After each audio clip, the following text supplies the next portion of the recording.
আপনি আপনার কুরবানির পশু নিয়ে আসছেন, না চাষ করবেন বাড়িতে, না দুধ দইবেন নিয়ে আসছেন, পুলিশ সেটা আপনাকে আটকাতে পারে না।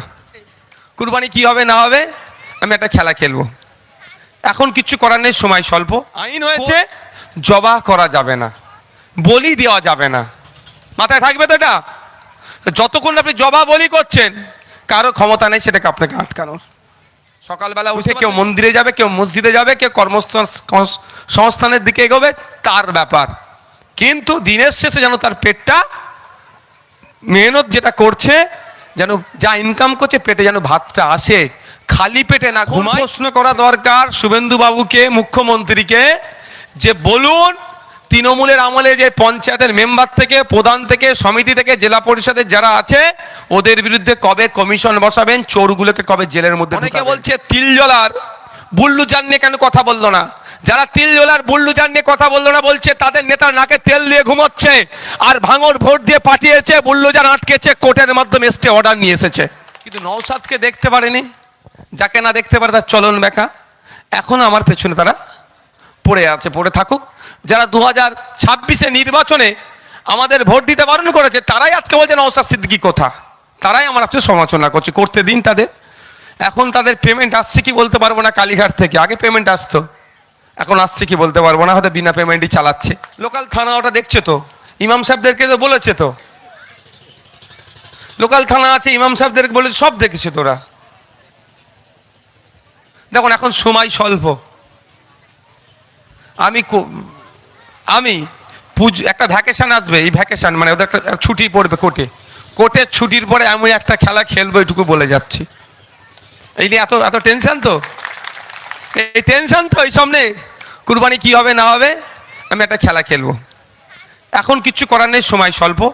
কোর্ট একটা অর্ডার, আমার গাড়িতে অর্ডার কপিও আছে, 1950 সালের আইন ছিল, 2018-তে একটা মামলা হয়েছিল, তার বেসিসে যে গাইডলাইন দিচ্ছে, যেটা আইন আছে, আইনের বাইরে আমি যেতে পারবো না, সেটাকে মান্যতা দিয়ে চলবেন।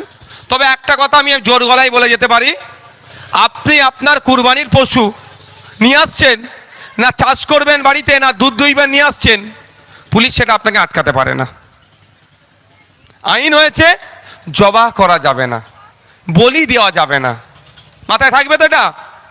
যতক্ষণ আপনি জবাহ বলি করছেন, কারো ক্ষমতা নেই সেটাকে আপনাকে আটকানোর। বুঝতে পারছেন কি বলছি, এটুকু মাথায় রেখে দিন। তবে একটুকু কথা, বিতর্কে জড়ানোর প্রয়োজন নাই, বিতর্ক করতে চাইছে।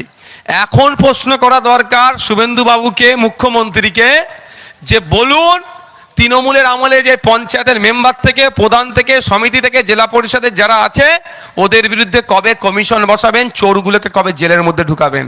তার পরিবর্তে কি করাচ্ছে সেটা না প্রশ্ন ওঠে, কারণ ওনার পুরাতন একটা ভাব আছে, জানেন তো, পুরাতন প্রেম বলে মাঝে মধ্যে চেগে ওঠে।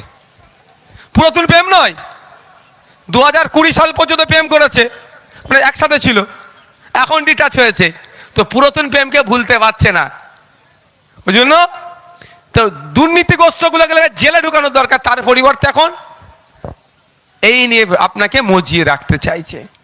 প্রশ্ন করা এখন দরকার যে কবে শিক্ষক নিয়োগ হবে স্কুলে, কবে। এই আমাদের দেখছিলাম একটা হসপিটালে রাজ্যের এক মন্ত্রী মহাশয়া গিয়ে চিৎকার চেঁচামেচি করছে, এইটা নয় কেন, সেইটা নয় কেন, হ্যান কেন না কেন, খুব ভালো কথা।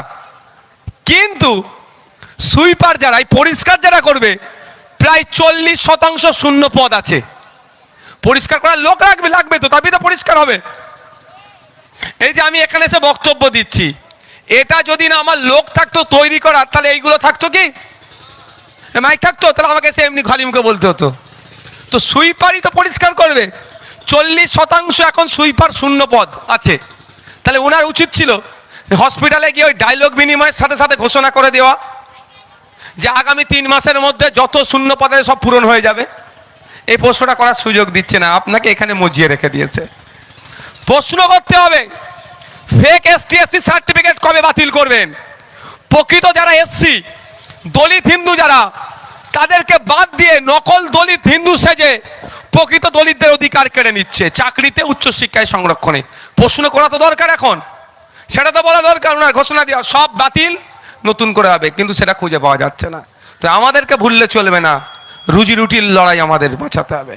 মানুষের অধিকার, সকালবেলা উঠে কেউ মন্দিরে যাবে, কেউ মসজিদে যাবে, কেউ কর্মসংস্থানের দিকে এগোবে, তার ব্যাপার। কিন্তু দিনের শেষে যেন তার পেটটা, মেহনত যেটা করছে, যেন যা ইনকাম করছে পেটে যেন ভাতটা আসে, খালি পেটে না ঘুমায়, সেটা আইএসএফ বামপন্থীরা দেখবে। এই জন্যই তৃণমূল বিজেপির সাথে আইএসএফ বামপন্থীদের এইটা পার্থক্য। আমরা ভাঙড়ের মাটি, সম্প্রীতির মাটি, ঐক্যের মাটি। আমি বিধায়ক হিসাবে গুটি কয়েক কথা বলবো। ভাঙড়ের মাটি সম্প্রীতির মাটি, ঐক্যের মাটি। আমি জোর গলায় বলি, ভাঙড়ে হয়তো রাজনৈতিক ঠেলাঠেলি হয়েছে, রাজনৈতিক হিংসা হয়েছে, ভাঙড়ে কিন্তু আমরা সম্প্রীতিকে বিনষ্ট হতে দিইনি। তো এটা আমাদেরকে ধরে রাখতে হবে। এই রবি ঠাকুরের মাটি, কাজী নজরুলের মাটিতে কোনো রকম সাম্প্রদায়িক শক্তিকে আমরা জায়গা দেব না। মানুষ পরিবর্তন চেয়েছিল, তৃণমূলের হাত থেকে পরিত্রাণ পেতে চেয়েছিল। বড় শক্তি হিসাবে অনেক মানুষ বিজেপিকে গ্রহণ করেছে, কিন্তু বিজেপিকে মানুষ ভালোবেসে গ্রহণ করেনি। তৃণমূলের অত্যাচারের হাত থেকে বাঁচার জন্য, তৃণমূলের এই সিন্ডিকেট, তৃণমূলের এই তোলাবাজি, তৃণমূলের এই হিংসা, তৃণমূলের এই জমি কেড়ে নেওয়া, তৃণমূলের সব অনৈতিক কাজের হাত থেকে বাঁচার জন্য মানুষ বিজেপিকে ভোট দিয়ে ক্ষমতায় নিয়ে এসছে। তাই আমাদের কাজ হবে যে সরকার যেটা চলছে, সরকার যাতে সঠিক চলে সেই নজর রাখা। গতকালকে বিধানসভাতে আমি একটা বিষয়, শুভেন্দু অধিকারীর ভালো বিষয়টাকে আমি স্বাগত জানিয়েছি।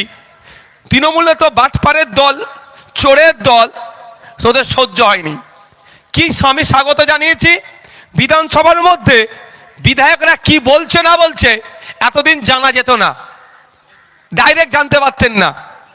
আমি অনেক আগে বিধানসভায় দাবি তুলেছিলাম, পাবলিক ডোমিনেও দাবি তুলেছিলাম যে বিধানসভায় বিধায়করা কি বলছে সরাসরি রাজ্যের মানুষ দেখুক। তো গতকালকে শুভেন্দু অধিকারী মহাশয় অর্থাৎ রাজ্যের মুখ্যমন্ত্রী বললেন, এবার থেকে বিধানসভায় বিধায়করা কি করছে না করছে সরাসরি দেখতে পাবে। এটা ভালো জিনিস না খারাপ জিনিস ভাই? তো শুভেন্দু অধিকারী মহাশয় তথা মুখ্যমন্ত্রী এই ভালো জিনিসটা করেছে, তো ভালোকে ভালো বলবো না খারাপ বলবো ভাই? আর দাবিটা তো আমাদের দীর্ঘদিনের, তাই উনাকে ধন্যবাদ, মানে কি এটাকে কৃতজ্ঞ জানিয়েছি, ওয়েলকাম জানিয়েছি যে এই যে ব্যবস্থাটা নিয়ে আসছেন এটাকে স্বাগত জানাচ্ছি। এটা আবার কিছু তৃণমূলের ভাইদের বুকে যন্ত্রণা হচ্ছে, মানে এটা ওনারা বুঝাতে চাইছে। শুভেন্দু অধিকারী যদি বলে সূর্য পূর্বে উঠে পশ্চিমে অস্ত যায়, তাহলে নওশাদ সিদ্দিকীকে বলতে হবে সূর্য পশ্চিমে উঠে পূর্বে অস্ত যায়। বুঝতে পারছেন না? মানে ওর বিরোধী করতেই হবে। আরে ভাই বিরোধিতা করবো অবশ্যই, ভুলের গুলো করবো তো, সময় অনেক আছে। অনেকে বলছে তিলজলার বুল্লুজান নিয়ে কেন কথা বললো না? যারা তিলজলার বুল্লুজান নিয়ে কথা বললো না বলছে তাদের নেতার নাকে তেল দিয়ে ঘুমোচ্ছে, আর ভাঙর ভোট দিয়ে পাঠিয়েছে, বুল্লুজান আটকেছে, কোর্টের মাধ্যমে স্টে অর্ডার নিয়ে এসেছে। হ্যাঁ, এটাও বলার টাইম আছে। কখন? রাজ্যপালের ভাষণ হয়। একশো সংসদীয় রীতিনীতি এরা জানে না, তো তোলাতেই তো ব্যস্ত ছিল। পরে জমিটা কিভাবে দখল করে নেব, বিধবা ভাতা থেকে কাটিং কিভাবে করব, বার্ধক্য ভাতা থেকে কাটিং কিভাবে করব, এতেই এরা ব্যস্ত ছিল। যে অ্যাকচুয়াল কি বিধানসভার মধ্যে কিভাবে বিধানসভা হাউস চলে এরা জানে না। ওই সমালোচনার জায়গাটা কোথায়? কালকে ছিল শুধু ধন্যবাদ জ্ঞাপন, কিন্তু যখন সবাই একটু একটু করে বলছিল আমি একটু তুলে দিলাম। ওটা রাজ্যপালের ভাষণের ওপরে এই আলোচনাগুলো করতে হয়। হ্যাঁ, তো আলোচনা করব, বলে যাচ্ছি, আমি যদি ভুলে যাই মনে করিয়ে দেবে। রাজ্যপাল ভাষণের যখন দেবে তারপরে স্বপ্না বর্মন তৃণমূলের প্রার্থী হয়েছিল, তিনি একজন আন্তর্জাতিক খ্যাতি সম্পূর্ণ প্লেয়ার, তার বাড়িতে আগুন লাগিয়ে দিয়েছে। রাজ্যপাল ভবন ভাষণের সময় আমি এটা নিয়ে চর্চা করব, ছাড়বো না তো আমি। ওরা কি বলে আপনার তিলজলার ঘটনা চর্চা করব, ধর্মস্থান আক্রান্ত চর্চা করব, কমরেডদের পার্টি অফিস ভেঙে দিয়েছে চর্চা করব, আমাদের নামে মিথ্যা কয়েক জায়গায় মামলা দিয়েছে চর্চা করব। ছাড়ার জায়গা নাই, কিন্তু সেটা তো একটা জায়গা আছে। তোমরা বিধানসভায় আলোচনা হচ্ছে, বিধানসভায় আলোচনা হচ্ছে কি মাছ নিয়ে। আমি যদি বলি আলুর দাম কম, লোক পাগল বলবে না আমাকে? কি বলছি বুঝতে পারছেন? হয়তো আলোচনা হচ্ছে ইন্ডাস্ট্রি নিয়ে। আমি তখন যদি বলি ভাঙড়ে বেশ কিছু এই ভাঙড়ে কৃষিভিত্তিক এলাকা, ভাঙড়ের ফসলগুলো যাতে ভালো করে হয় সেটা নিয়ে আলোচনা করে লোক পাগল বলবে না? প্রত্যেকটা বিষয় আলোচনার জন্য একটা টাইম থাকে। এই বিষয়টা আবার আলোচনা হবে। শিক্ষা 3 ঘন্টা থাকলো, 1.5 ঘন্টা শাসক পাবে, 1.5 ঘন্টা বিরোধীরা পাবে। তার মধ্যে আমি নওশাদ সিদ্দিকী হয়তো 5 মিনিট টাইম পেলাম। তো শিক্ষা নিয়ে আমাকে বলতে হবে। তো এবার শিক্ষা নিয়ে বলতে গেলে ভাঙড়ে একটা গার্লস কলেজ দিতে হবে, এই দাবিটা উঠবে। তো ভাঙড়ে শিক্ষা নিয়ে বলতে গেলে হিমঘর চালু করতে হবে। যদি বলে পাগল নাকি রে? তাহলে প্রত্যেকটা জিনিসের সময় আছে, নির্দিষ্ট টাইম আছে এবং নির্দিষ্ট টপিকের উপর আলোচনা করতে হয়। কিন্তু নওশাদকে দেখতে পারেনি, যাকে না দেখতে পারে তার চলন বেঁকা। এখন আমার পেছনে তারা পড়ে আছে, পড়ে থাকুক। যারা 2026 নির্বাচনে আমাদের ভোট দিতে বারণ করেছে তারাই আজকে বলছে নওশাদ সিদ্দিকী কোথা, তারাই আমার আজকে সমালোচনা করছে। করতে দিন তাদের। এখন তাদের পেমেন্ট আসছে কি বলতে পারবো না, কালীঘাট থেকে আগে পেমেন্ট আসতো, এখন আসছে কি বলতে পারবো না, হয়তো বিনা পেমেন্টই চালাচ্ছে।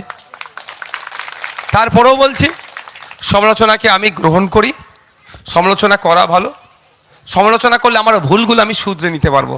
কিন্তু নন ইস্যুকে ইস্যু বানিয়ে এনো উচিত নয়, ইস্যু ভিত্তিক সমালোচনা করা আমার পক্ষে। তাই আপনাদেরকে সত্যি বলছি, আমি আমার পক্ষ থেকে ধন্যবাদ জানাই। আজকে রাজ্যের মানুষ কিন্তু 80টার দিকে আর তাকাচ্ছে না, তাকাচ্ছে কোথায়? ভাঙড়ে। কোথায় তাকাচ্ছে? ভাঙড়ে। সাথে আশার আলো।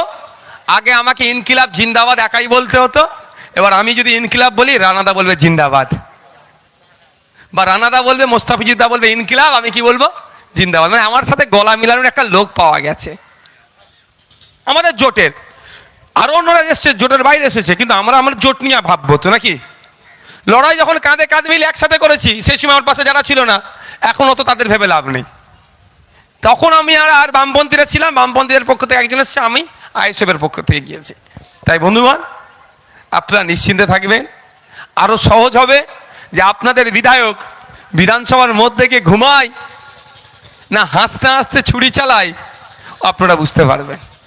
কালকে বুঝতে পেরেছেন তো নাকি ভিডিওটা? আমি কিন্তু হাসি বলেছি, আমি ঝগড়া ঝামেলা করি না ওর ভিতরে, এটুকু বলে রাখছি। হাত পা ছোড়াছুড়ি আমি করতে পারি না। আমি মিষ্টিমুখী কথা বলি, কিন্তু যেগুলো বলি টু দ্য পয়েন্ট বলি। যার যেখানে ব্যথা পাওয়ার সে ঠিক সেখানে ব্যথা পায়। তাই আপনাদেরকে ধন্যবাদ জানাই। এখন আপনারা যারা আছেন সাধারণ মানুষজন, আমি অল্প সংখ্যক মানুষ নিয়ে এই জন্যই করেছি যে সরাসরি আপনারা আমাকে এসে বলতে পারেন সমস্যা কি।